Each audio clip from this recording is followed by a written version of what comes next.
So, now we begin in this section about how do we look at the nearest neighbors, because as you saw in the earlier section that calculation of nearest neighbors, especially with pairwise potential, can reduce a lot of computational overload. So, now if you look at on your slide, you know that we are creating this two dimensional model here for the nearest neighbor. So, the red atom is at the center. We are drawing a circle which is at 2.5 sigma for let's say Lennard-Jones system. You can see with that there are only 4 other particles that I need to worry about, and I am also then applying periodic boundary conditions. So, we start with a lattice structure solid crystal, and then as we give more and more energy to the system, then we can get to the gaseous phase. But if you look at in this particular neighbor list, now we have applied the periodic boundary condition.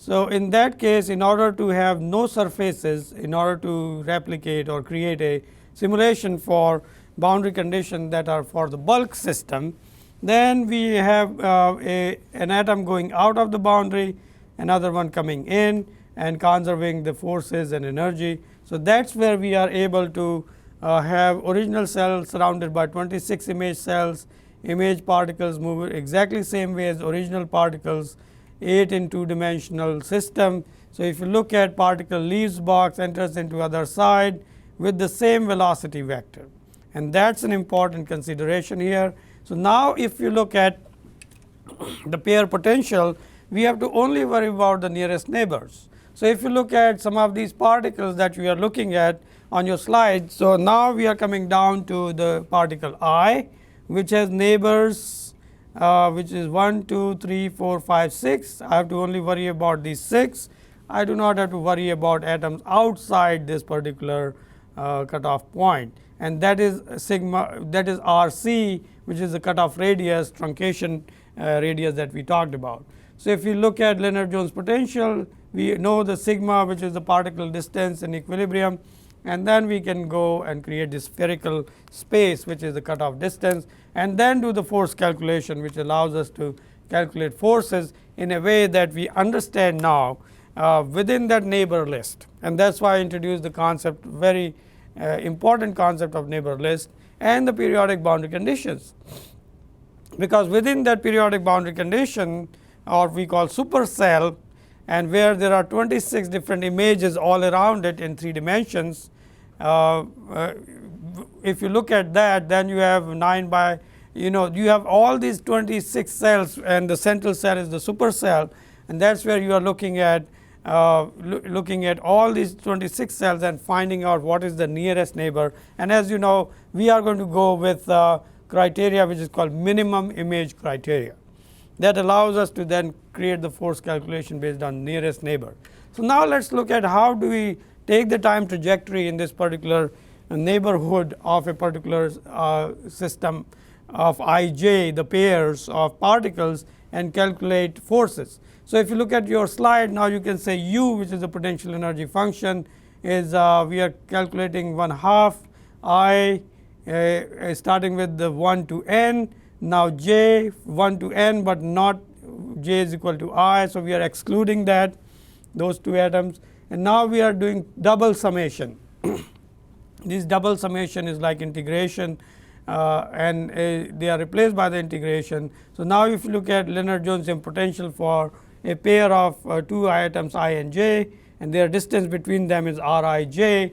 Now, we are able to understand that, and now we calculate force, but in terms of their change in the R I j vector, which is the position. So, if you look at the first differential with respect to r, then you have 24 epsilon R I j 2 sigma 12 over R I j minus 6 over R I j to the power 6, and multiplied by d R I j over d R I, which is the initial position vector for a particle I.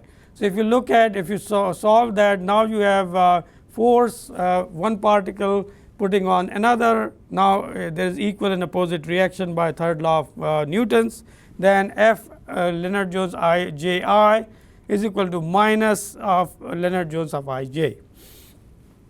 With that understanding, now we understand that once we calculate force on n number of particles, and we make sure that we have taken care of all the particles I around when I is not equal to j.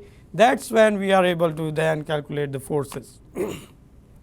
For us to now calculate the trajectory and the forces, we can start number 1, start with a 6 3n storage of 5th order predictor corrector algorithm. So, what happens here is that this is nothing but Taylor series expansion. So, x I k over t is equal to d k x I t at any time t over d t k. So, we are differentiating with terms of time, and then we are multiplying it by delta t, which is a time step, and the factor k, which is essentially the expansion term, whether k is 1, 2, 3, 4, 5, 6. We start with x 0 and go up to the 5 terms, so the total terms are 6. So, if you look at this particular situation where x I at position 0, this is the first expansion which goes to all 5 terms. If you look at the expansion for 1 superscript 1, then it goes to 4 terms, 5 terms, and then so on and so forth. So, you come down to the 2 terms 4 and 5 when you are trying to calculate x I. So, what you are looking here in predictor corrector, we are essentially expanding all 5 factors and calculating the next step for the position x I 0. So, once we add starting with x 4 to x 3 to x 2 x 1, add them all up in the first term, now we are able to get the next position from the initial position of the particle. With that understanding, now we can calculate the force, because we now predicted what is the next position. So, force calculation becomes very important. Now, look at your slide. Now, there are 3n degrees of freedom. So, let me talk about why we are talking about 6n system. Primarily because 3 degrees of freedom are coming from x, y, and z positions, and another 3n position is coming from velocities in x, y, and z. So, 3 position vectors and 3 velocity vectors provide 6n space. So, now in this case we are looking at force in 3n using the new position x 3n. So, we are now calculating force in 3 dimension. So, if you look at this is the potential energy function dV r I j over dxi, j is not equal to I, and with the unit vectors. So, now if you look at calculation of these forces for that new position, now we can define a term called error. So, error tells us about the new position, which is what we predicted, and now based on the forces that we calculated here, we can also create a position based on the force using purely potential energy function that gives us evaluated. So, there is a predicted and there is an evaluated based on the force, the same location for that, and the difference between the two is called E I, which is given as E I 2 minus F I m I delta t square by 2. This is the second order expansion, and if you look at expansion for all 5 different factors in 5th order predictor corrector, we distribute that error across and then apply the correction, and the correction is given by for any x I k, which is the k is the expansion factor, minus c m k e I j. That is where c is a constant which is coming out of the error term, and we are distributing it that term based on some of the coefficients, c m coefficient, and k is specifically the expansion term. So, if you look at that, now we are able to look at 5th order predictor corrector algorithm, and then these are the factors that are provided for the 5th order corrector predictor algorithm. So, you have k factor, which is essentially telling you what is the expansion term. This is x to the power superscript 0. This is x 0 term, this is x 1 term, x 2, x 3, x 4, and every time you go forward, you are essentially looking at the coefficient, and those coefficients are defined, and that once you plug that in, now you have a complete understanding for 5th order predictor corrector algorithm to now solve the equation of motion.